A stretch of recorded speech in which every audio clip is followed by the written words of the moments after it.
Les pratiques d'économie circulaire se diffusent et gagneraient à devenir des principes cardinaux du vivre ensemble. La crise actuelle nous rappelle combien il est important de conduire une transition vers des modes de production et de consommation plus soutenables. Les outils de changement de comportement sont des leviers intéressants pour accompagner des évolutions d'ampleur. Ils ne doivent plus être considérés uniquement comme des solutions supplémentaires, mais bien comme des éléments fondamentaux d'une transition sociétale vers l'économie circulaire.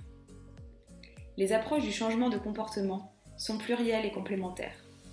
On peut citer l'approche par l'individu, par le groupe d'individus ou l'organisation, ou enfin par l'individu dans son environnement. De ces approches découlent plusieurs outils, la réglementation, les incitations, la communication ou les nudges par exemple. La note porte sur 4 leviers majeurs mobilisables pour appuyer les 7 piliers de l'économie circulaire selon l'ADEME. Premièrement, l'émulation, qui renvoie à un contexte d'effervescence collective. Ensuite vient la récompense, qui renvoie à une gratification symbolique ou matérielle. Troisièmement, on compte la science, qui désigne un aménagement de l'environnement, avec la mise à disposition d'informations claires et visibles. Enfin, le dernier levier est celui de la contrainte, généralement sous forme de règles ou de normes imposant un comportement. Appliqués aux piliers de l'économie circulaire, tous ces leviers s'avèrent complémentaires.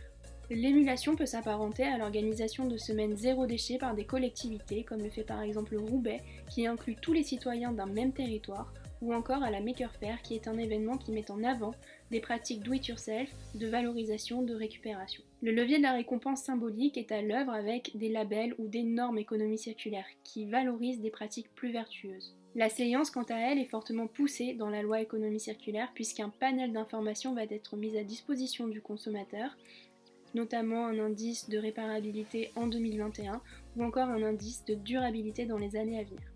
Enfin, l'interdiction de vaisselle jetable est un levier contraignant qui vise à modifier les comportements pour tendre vers plus de sobriété. Les outils de changement de comportement présentent un intérêt certain. Malgré les points de vigilance, notamment éthiques, il convient de les mettre en œuvre pour conduire une transition vers l'économie circulaire qui ne doit pas être remise en cause.